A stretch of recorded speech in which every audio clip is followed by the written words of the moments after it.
Hello. Good morning, Yes, sir. sir. Is the screen visible to you all? Yes, sir. Yes, sir. Okay. In last lecture, I told about recoverability. Okay. And then recoverable and irrecoverable or non-recoverable schedule.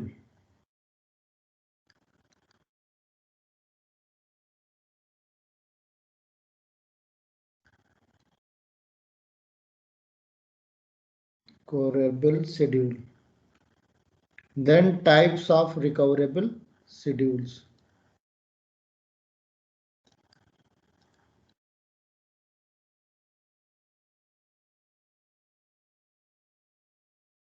Schedule.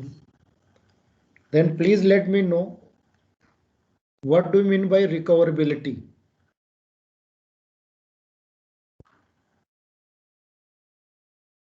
Hello. I have already told about recoverability. Please let me know what is the meaning of recoverability.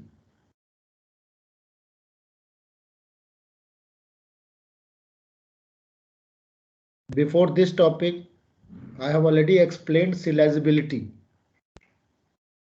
And now another topic is recoverability. Actually, in serializability, we are not considering the case of failure.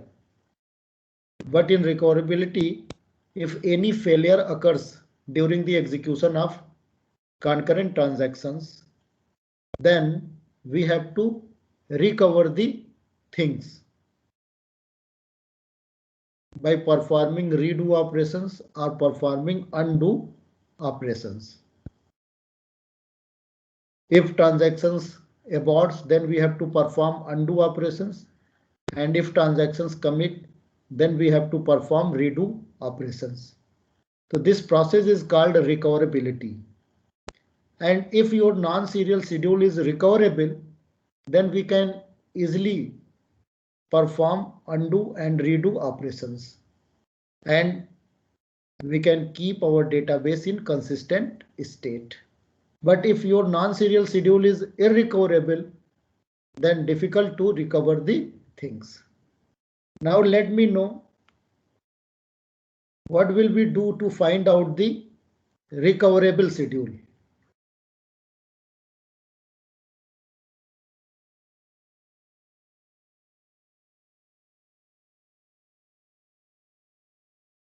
What is the constants for making recoverable schedule? Anyone?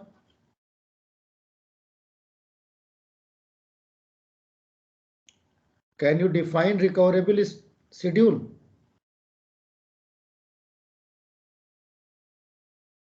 Neeraj Bhardwaj. Yes, sir. What is the definition of recoverable schedule? Sir जो schedule sir recover हो सकता है sir वो recoverable है. हाँ, but क्या constants क्या है बेटा? कांस्टेंट्स क्या है? कब आप कहोगे कि this non serial schedule is recoverable, otherwise irrecoverable?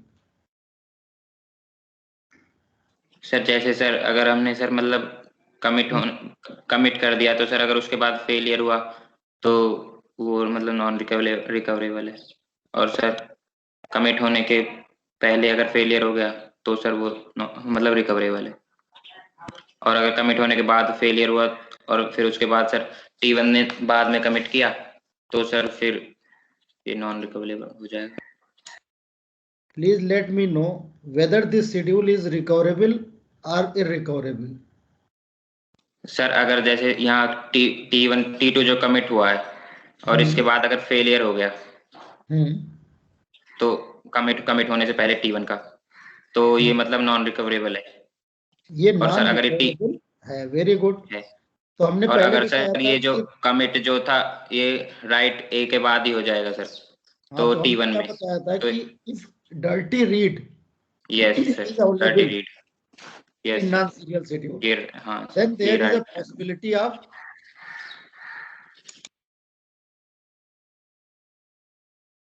non-recoverable schedule or irrecoverable schedule. Okay. If failure doesn't occur, then there is no problem. But before commit of T1, if at this point there occurs a failure, so in that case, T2 transactions can't perform rollback operations. Why? Because after commit, we can't perform rollback operations. In this case, T1 has to roll back, but since T2 perform commit operations and T2 is not able to perform rollback, that's why we say that this non-serial schedule is irrecoverable or non-recoverable. What should we do to find out the recoverable schedule? Neeraj?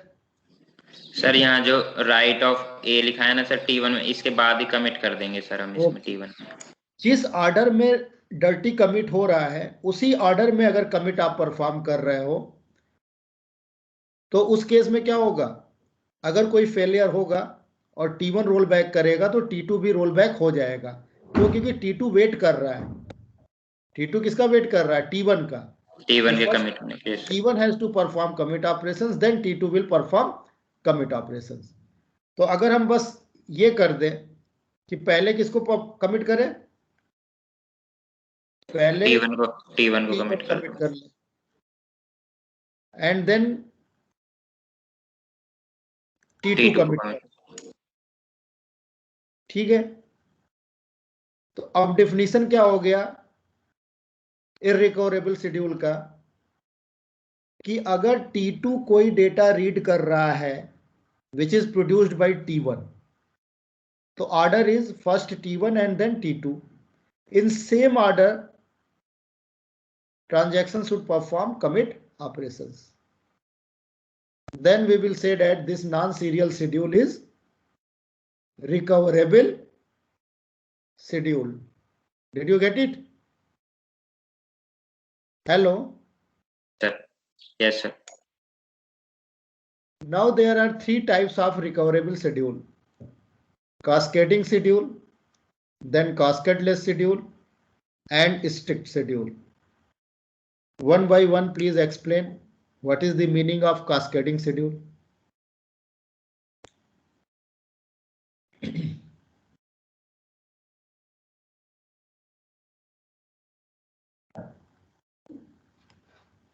What is the meaning of cascading schedules? Sir cascading schedules means कि मतलब अगर एक transaction कुछ fail हो रहा है तो उसके ऊपर जितने भी डिपेंड हो रहे हैं वो सारे रोल बैक हो जाएंगे. Very good. There is cascading effect. One rollback leads to the series of rollback operations. Okay. Suppose we have T1, T2, T3. Then in that case, T2 perform read operations which is produced by T2 and then perform write A. Again T3 read the data which is produced by T2 and then perform write operations. And since dirty read is in this order, T2 is dependent on T1 and T3 is dependent on T2. So if we perform commit operations T1, then T2 and then T3. First T1 performs commit, then T2 perform commit, and last T3 performs commit. So this schedule is non-recoverable. Recoverable, sorry, this schedule is recoverable. Why recoverable? Because order is same as order of dirty read. But if any failure occurs in this point, so T1 has to roll back the operations and this rollback leads to the rollback of T2 and rollback of T3. And suppose in this way there are 1000 transactions which dependent on each other, then one rollback operations leads to a series of 1000 rollback operations, and in this case there occurs a wastage of CPU time. To avoid to save the CPU times, we have to find out cascadeless schedule. So for finding out the cascadeless schedule, what will we do? Sir, after every write of common attributes, we will put a commit. Well, we will not allow uncommitted read operations.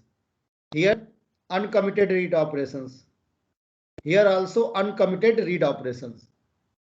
So unless T1 performs commit operations, we will not allow T2 to read the value of A. Unless until T2 performs commit operations, we will not allow T3 to read the value of A. Did you get it? So if Yes, we sir. perform commit and then T2 use value of A, or T2 performs read operations on A, then here commit, then after that we allow T3 to read the value of A. So this is the cascadeless schedule. If any failure occurs before the commit, suppose here if any failure occurs, then we have to only roll back T1. Why? There is no dependency between T1 and T2 and no dependency between T2 and T3. So this is the cascadeless schedule. And since this is the cascadeless schedule, obvious it is the recoverable. By default, it is recoverable also. But little bit we reduce the concurrency in this cascadeless schedule. But our objective is to find out cascadeless schedule. Did you get it? Hello? Yes, sir. So in Yes. cascadeless schedule, we don't allow uncommitted read. Okay. I am not saying about uncommitted write. But in strict schedule, we don't allow uncommitted read operations as well as uncommitted write operations. Did you get it? So that is called strict schedule. So if any non-serial schedule is a strict schedule, obvious that schedule will be cascadeless. And if cascadeless schedule, then that schedule will be recoverable schedule. I hope you understood the concepts of recoverability, then recoverable schedule, and types of recoverable schedules: cascading schedule, cascadeless schedule, and strict schedule. So here, this is the cascadeless schedule. This is also cascadeless schedule. Why? Here we perform uncommitted write. So this is the cascadeless schedule. But in strict schedule, we will not allow uncommitted write also. So here we will perform read as well as write after performing the commit operations by T1. So this is the example of a strict schedule. So for this schedule, constant is more strict than cascadeless schedule. Did you get it? Hello. Yes, Yes, sir. sir. Now, what is the relationship between recovery and atomicity? So obvious, if any failure occurs, then as per the atomicity, either performs all operations or none. So to ensure the property of atomicity, we have to perform undo operations or we have to perform rollback, and we go to prior consistent stage. So recovery and atomicity. Generally, recovery ensures the atomicity property. Suppose we transfer 50 rupees from account A to B. So first we have to perform subtraction operations in account A and then addition operations in B. So all the instructions acts as a single logical unit of the work. If suppose only subtractions performed and then there occurs the failure, then database will go in inconsistent state. So to ensure the atomicity property, we have to perform undo operations and we reach to the prior state, okay, before starting the transactions. So there is a relationship between recovery and atomicity. Did you get it? Hello.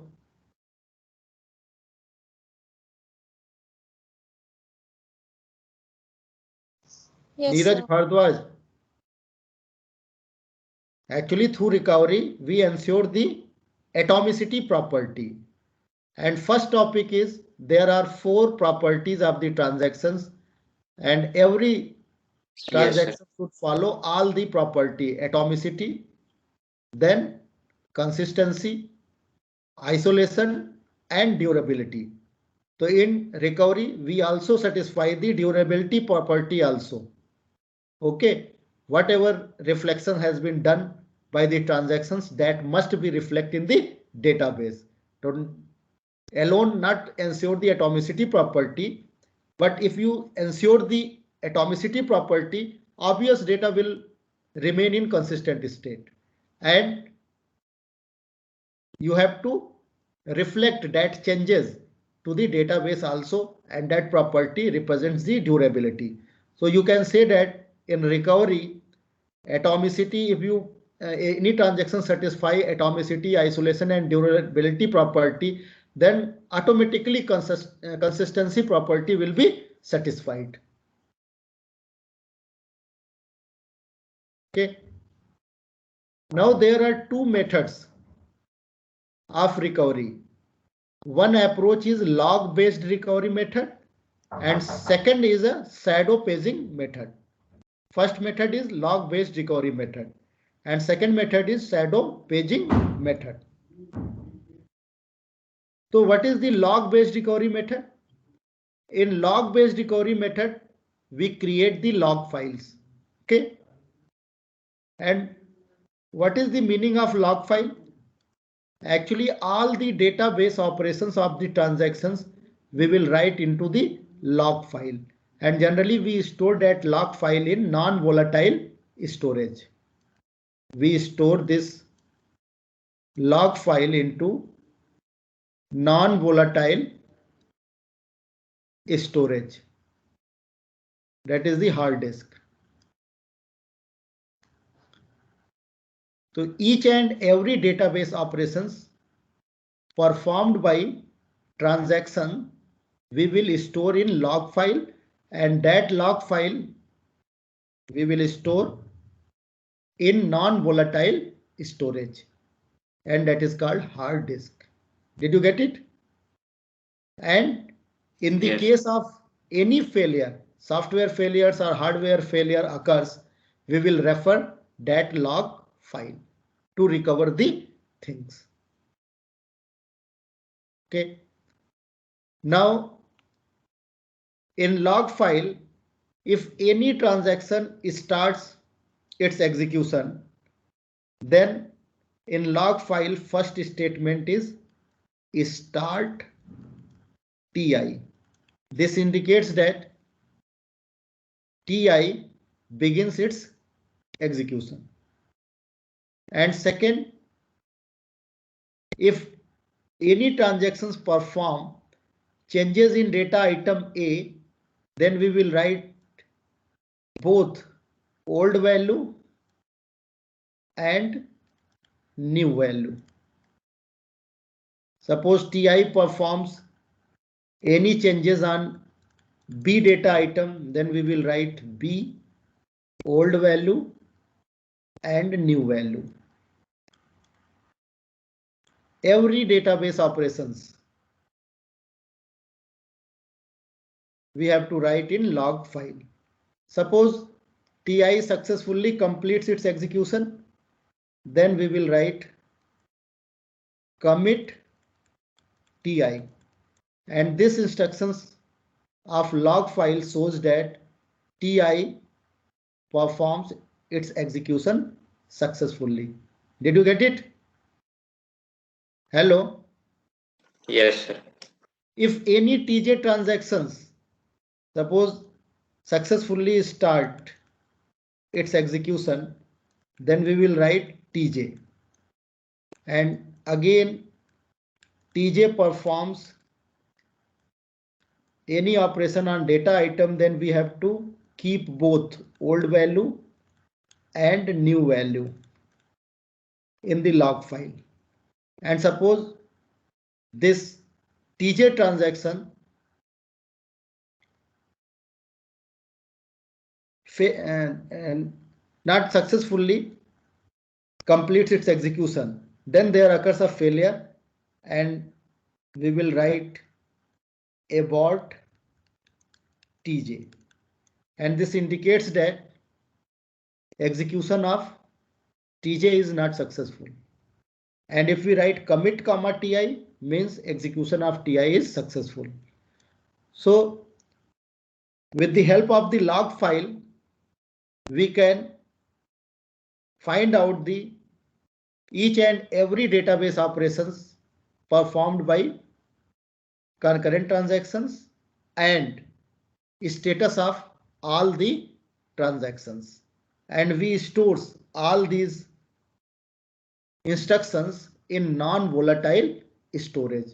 And if any failure occurs during the execution, then we will refer log file, and with the help of the log file we recover the things. Did you get it? Hello. Yes. Now there are two types of the updation. One is immediate updates,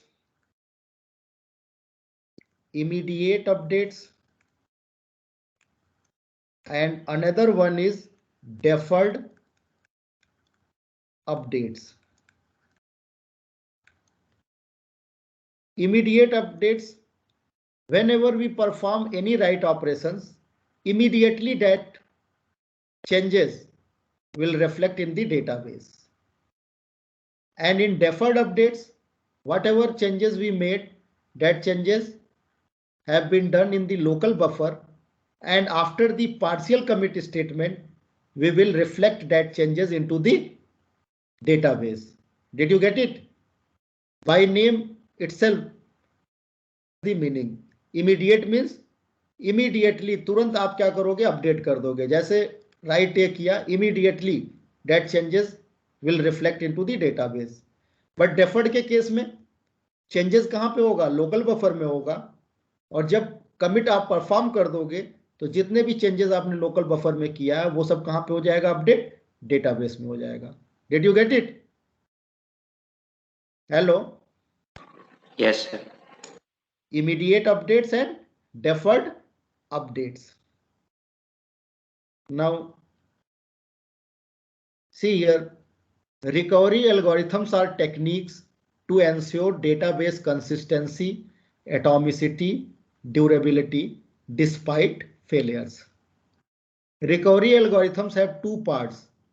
First, actions taken during the normal execution, processing to ensure enough information exists to recover from failure. If we have store all the informations related to transactions in the log file, then we can easily recover the things in the case of failure. If no failure, then there is no need to refer that log file.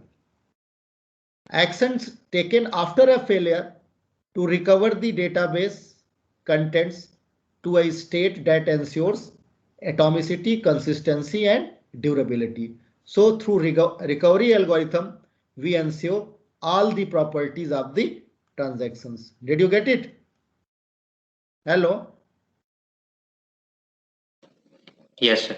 Neeraj Bhardwaj. Yes, sir. Now see here.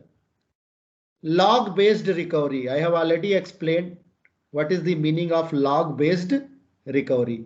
So in this, we maintain a log file. So a log file is kept on the stable storage, means hard disk. That's why if any failure occurs, we can retrieve the information from the log file. If we keep log file in the RAM, then in the case of the failure, we are not able to recover that information. So log file is kept on the stable storage, and log is a sequence of log records that maintains a record of update activities on the database.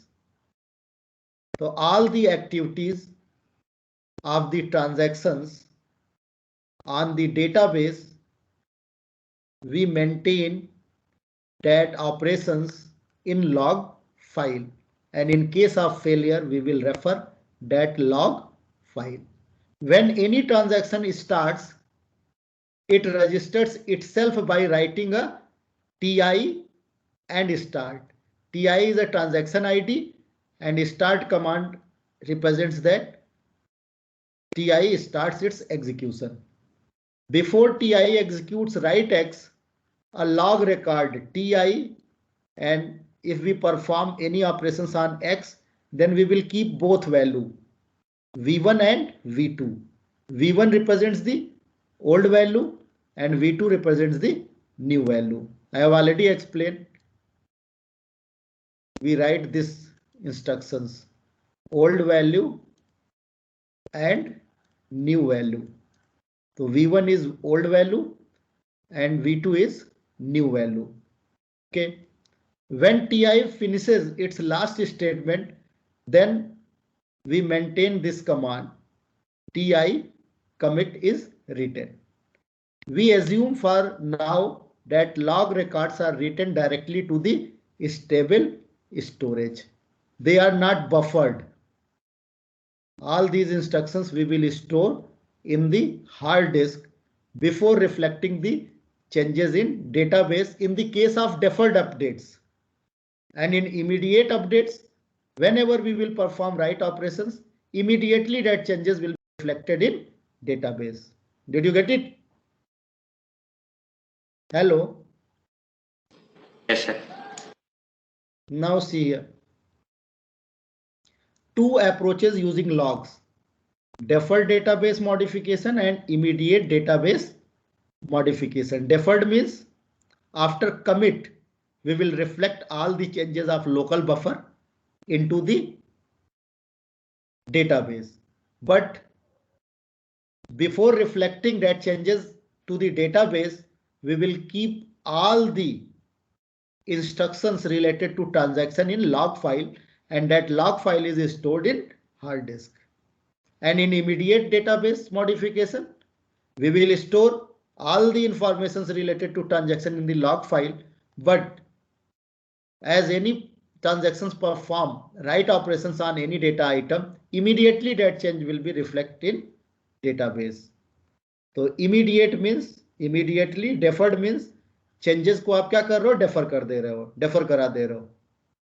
Did you get it?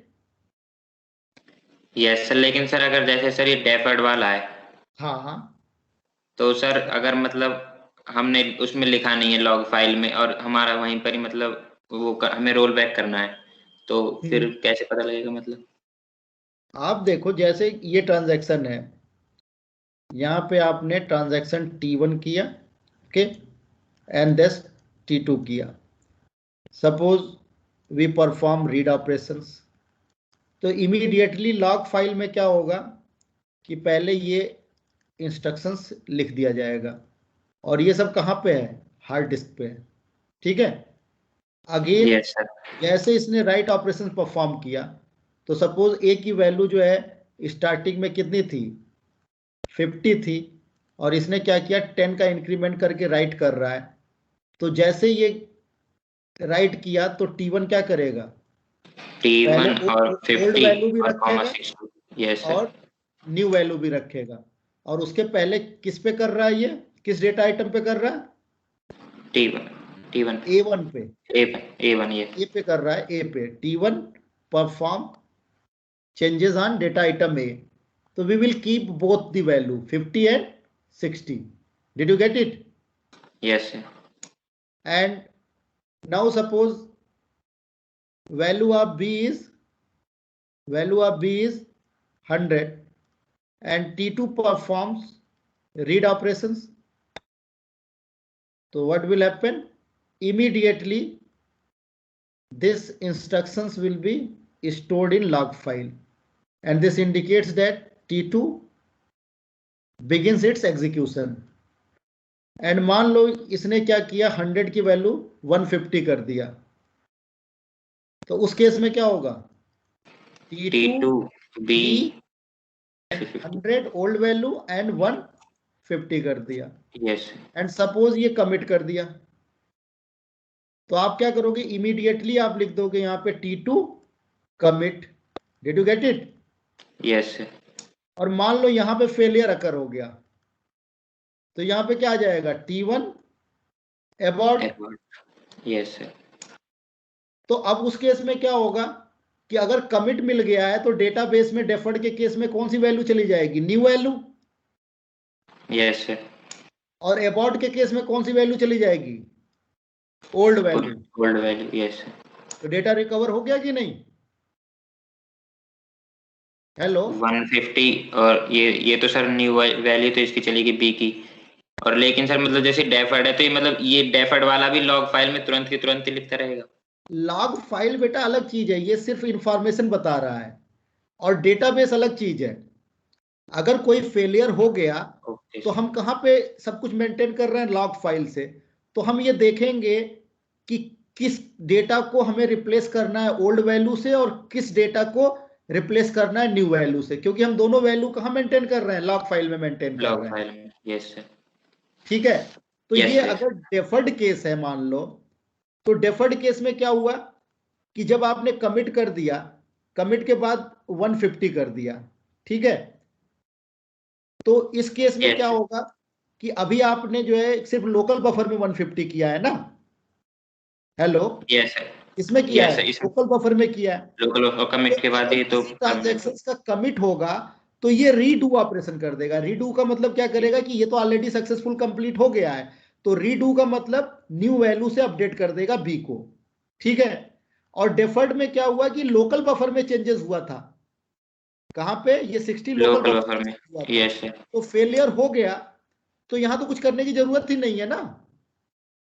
Hello. Yes sir. लेकिन अगर sir transaction deferred के case में कुछ करने की जरूरत ही नहीं है. लेकिन अगर ये Yes, इमीडिएट मोड में होता तो जैसे राइट हुआ ये यहाँ पे क्या कर देता? अपडेट यहाँ पे भी अपडेट कर देता. Yes sir. 60. तो उस केस में आपको क्या करना होता? अनडू ऑपरेशंस करना होता. Yes sir. क्लियर हुआ कि नहीं? Yes sir. क्लियर. तो इमीडिएट मोड में आपको अनडू ऑपरेशंस करना पड़ेगा, और डेफर्ड मोड में क्या करना होगा? Deferred redo. और रीडू का मतलब all the data items will be updated through new value. और अनडू का मतलब क्या हुआ? Old values. तो अगर कोई भी इन केस ऑफ फेलियर होगा तो हम किसको देखेंगे? लॉग फाइल में ही तो देखेंगे. Yes sir. आप भी एक डायरी मेंटेन करते हो कि नहीं? किसको क्या दिया क्या दिया, अगर कुछ हो जाता है तो किसको रेफर करते हो? डायरी को करते हो. Yes sir. तो यहाँ पे ट्रांजैक्शंस की सारी एक्टिविटीज जो भी है, जो भी परफॉर्म कर रहा है डेटाबेस पे, उसको कहां पे आप रखोगे? लॉग फाइल में. लॉग फाइल में. यस. ऑफ फेलियर, अगर फेलियर नहीं हो रहा तब तो देखने की जरूरत ही नहीं है. Yes sir. और फेलियर होएगा तो लॉग फाइल देख लेंगे. तो आप देखते जो भी डिस्ट्रीब्यूटेड सिस्टम में फेलियर होता है सबकी लॉग फाइल मेंटेन होती है कि नहीं? Yes sir. और वो लॉग फाइल हम क्यों मेंटेन करते हैं? ताकि in case of failure database को हम कंसिस्टेंट स्टेट में पहुंचा दें. तो हम देखेंगे कि कौन कौन से अबॉर्ट हो गया है. जो जो ट्रांजैक्शन अबॉर्ट हो जाएगा, suppose millions of the transactions है, तो उसमें से जो जो अबॉर्ट वाली कंडीशन पे होंगे उसको हम क्या करेंगे? अबॉर्ट वाले केस में अगर ये इमीडिएट मोड में राइटिंग हुई है तो अनडू कर देंगे. क्लियर हुआ? Yes sir. क्लियर. और डेफर्ड मोड में अगर है तो आप क्या करोगे? जो जो सक्सेसफुल कंप्लीट होगा उस केस में क्या करोगे? रीडू करोगे. Yes sir. तो अगर ये दोनों आप मोड में चल रहा है तो आप क्या करोगे? रीडू एंड अनडू से ऑलवेज आप डेटा क्या करोगे? रिकवर कर लोगे. Did you get it? Yes sir. Clear. तो इसीलिए इस मेथड को हम बोलते हैं लॉग बेस्ड रिकवरी मेथड्स. ठीक है। Yes sir. तो जनरली लॉग बेस्ड रिकवरी में हम क्या करते हैं, we make a undo list and then redo list, कि किस किस ट्रांजैक्शंस पे अनडू ऑपरेशंस परफॉर्म करना है और किस किस ऑपरेशंस पे रीडू परफॉर्म करना है। ठीक है। And that method is for both deferred database modification and immediate database modification, क्योंकि हो सकता है कि कुछ ट्रांजैक्शन डेफर्ड वाले फॉलो कर रहे हैं और कुछ क्या करें, इमीडिएट करें। तो जो इमीडिएट कर दे रहा है वहां तो अंडू करना पड़ेगा, और जो डेफर्ड कर रहा है वहां पे क्या करना होगा, रीडू। Redo old value. इसीलिए इसको बोलते हैं रीडू नो अंडू, कि यस। यहां पे जरूरत नहीं है। और इस केस में हम क्या बोलेंगे, undo operations and no redo, इसको ये भी बोलते हैं। ठीक है। Yes sir. अब हमें लगता है क्लियर हो गया होगा। Okay, now yes time sir, is, clear clear हो गया सर। next lecture I will explain log based recovery method in little bit more detail. Okay.